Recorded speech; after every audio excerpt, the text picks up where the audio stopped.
Hello दोस्तों, कैसे हैं आप। स्वागत है आपका आपके अपने YouTube channel mission basic education UP में। दोस्तों, जैसा कि आपको स्लाइड से दिख रहा है, ये मॉड्यूल 8 पर आज हम डिस्कस करेंगे। निष्ठा प्रशिक्षण कार्यक्रम चल रहा है, आपको मालूम है।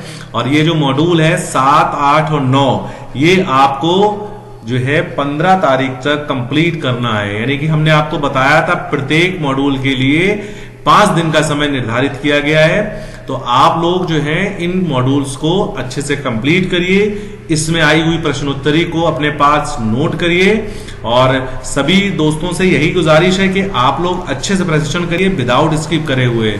तो आज हम लोग जो बात करते हैं मॉड्यूल 8 की बात करते हैं और उसका नाम है यूपी पर्यावरण अध्ययन का शिक्षा शास्त्र उत्तर प्रदेश। इस पर हम लोग डिस्कस करते हैं। तो टाइम ना वेस्ट करते हुए हम आगे के जो प्रश्नोत्तर आए हैं इस पर उस पर बात करते हैं। चलिए शुरू करते हैं आज का वीडियो।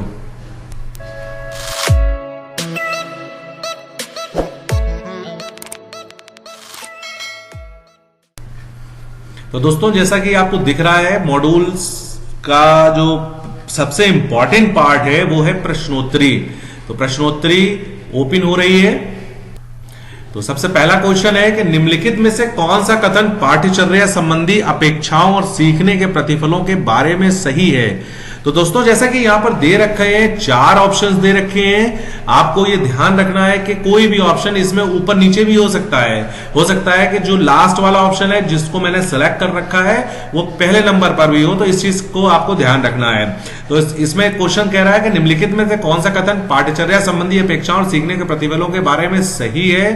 तो हमें मालूम होना चाहिए प्रत्येक कक्षा के लिए सीखने के प्रतिफल अलग अलग होते हैं। ध्यान रखना चाहिए हमें कि प्रत्येक कक्षा का जो सीखने का प्रतिफल है, कक्षा 1 का अलग होगा, 2 का अलग होगा, 3 का अलग होगा, 4 का अलग होगा, 5 का अलग होगा। इस तरीके से जो प्रश्न नंबर 2 की बात करें तो लिखा हुआ है कक्षा 1 और 2 में पर्यावरण अध्ययन। अब पर्यावरण अध्ययन तो होता नहीं है कक्षा 1, 2 में। तो उन्होंने ये कहा है कि क्या है। सबसे पहला क्वेश्चन है पढ़ाना संभव नहीं है, किसी भी तरह से नहीं पढ़ाया जाता है, अलग विषय के रूप में पढ़ाया जाता है। तो उन्होंने कहा कि भाषा और गणित के साथ पढ़ाया जाता है। तो कक्षा 1 और 2 में पर्यावरण अध्ययन भाषा और गणित के साथ पढ़ाया जाता है। ये बिल्कुल राइट आंसर है। प्रश्न नंबर 3 की अगर हम लोग बात करें, प्राथमिक स्तर पर पर्यावरण अध्ययन के सिखाने सीखने के उद्देश्यों में शामिल नहीं किया जाता है। तो ये ध्यान रखना है कि जो विद्यार्थियों को वैज्ञानिक नियम याद करने में मदद करना, ये चीज जो है इसमें शामिल नहीं किया जाता है। विद्यार्थियों को उनके सामाजिक सांस्कृतिक पर्यावरण को समझने में मदद करना ये शामिल किया जाता है। शिक्षार्थियों को उनके भौतिक पर्यावरण को समझने में मदद करना, ये भी आपका शामिल किया जा सकता है। उसके बाद शिक्षार्थियों उनके परिवेश को जागरूक करना और महत्व बताना, तो ये भी शामिल किया जा सकता है। तो इसका जो पहला आंसर है विद्यार्थियों को वैज्ञानिक नियम याद करने में मदद करना, ये बिल्कुल राइट आंसर है। प्रश्न नंबर नेक्स्ट की बात करें तो विभिन्न मापदंडों के लिए विद्यार्थियों की सीखने की प्रगति और उनके स्तरों का पता लगाने के लिए निम्नलिखित विकल्पों में से कौन सा सबसे उपयुक्त है। तो दोस्तों, सबसे उपयुक्त विकल्प जो है वो रूबिक्स यानी मापदंडों का जो सेट है, ये बिल्कुल राइट आंसर है।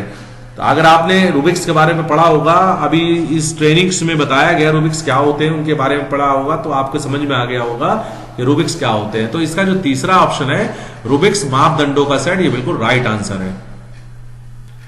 प्रश्न नंबर नेक्स्ट, पर्यावरण को सुरक्षित रखने वाले 3 राह हैं। तो दोस्तों, ये ध्यान रखना है, पर्यावरण को सुरक्षित रखने वाले 3 राह जो हैं वो सबसे लास्ट में जो दे रखा है, रिड्यूस कम करना, रीयूज पुनः उपयोग करना, रिसाइकिल पुनः चक्रित करना, ये बिल्कुल राइट आंसर है। यानी कि रिड्यूस भी करते हैं हम लोग, रीयूज भी करते हैं और रिसाइकिल भी करते हैं। ये तीनों राह का मतलब है। तो इसका जो आखिरी वाला लास्ट वाला आंसर है वो बिल्कुल ठीक है। प्रश्न नंबर नेक्स्ट, निम्नलिखित में से कौन सा पर्यावरण अध्ययन शिक्षण अधिगम के अनुरूप नहीं है। तो दोस्तों, जो पर्यावरण अध्ययन शिक्षण अधिगम के अनुरूप नहीं है वो है प्रत्येक बच्चा अपनी पाठ्यचर्या का सर्जन करता है। ये जो है उसके शिक्षण अधिगम के अनुरूप नहीं है। तो इसका जो पहला वाला आंसर है वो ठीक है प्रश्न के अकॉर्डिंग। नेक्स्ट प्रश्न की बात करें, निम्नलिखित में से कौन सा बच्चों के बीच व्यक्तिगत सामाजिक गुणों को बढ़ाने में मदद करता है। तो दोस्तों जो बच्चों के बीच व्यक्तिगत और सामाजिक गुणों को बढ़ाने में कक्षा में सहयोगी और सहकारी रूप से सीखने को बढ़ावा देना, ये सबसे इंपॉर्टेंट चीज होती है कि कक्षा में जो सहयोगात्मक भाव होता है तो वो ही इंपॉर्टेंट है। तो सहयोगी और सहकारी रूप से सीखने को बढ़ावा देना, ये इसका राइट आंसर है। प्रश्न नंबर नेक्स्ट की बात करें, प्राथमिक स्तर के पर्यावरण अध्ययन की पाठ्यचर्या में होना चाहिए। तो प्राथमिक स्तर के पर्यावरण अध्ययन की पाठ्यचर्या में जो होना चाहिए वो होना चाहिए आसपास की चीजों की जांच पड़ताल करने के अवसर उपलब्ध करवाएं हम लोग।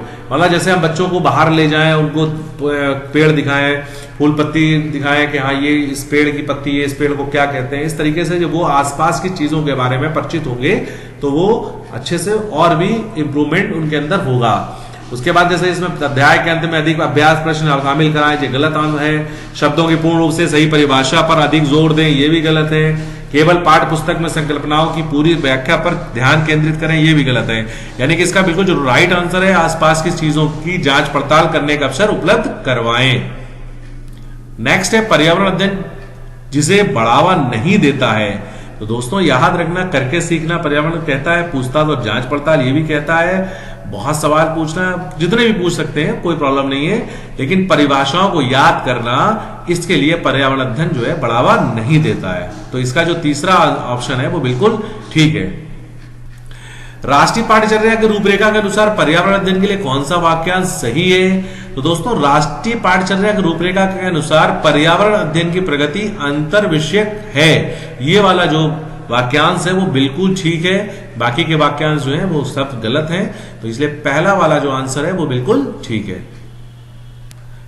तो दोस्तों इस तरीके से इसमें 10 क्वेश्चन टोटल है और 10 क्वेश्चन हमने अटेम्प्ट किए हैं। अब इसको सबमिट करते हैं। तो देखिए यहां पर आपका 10/10 स्कोर आ गया है, आपका पूरा 10 में से 10 मार्क्स है। इट मींस कि आपके 10 आंसर बिल्कुल ठीक है।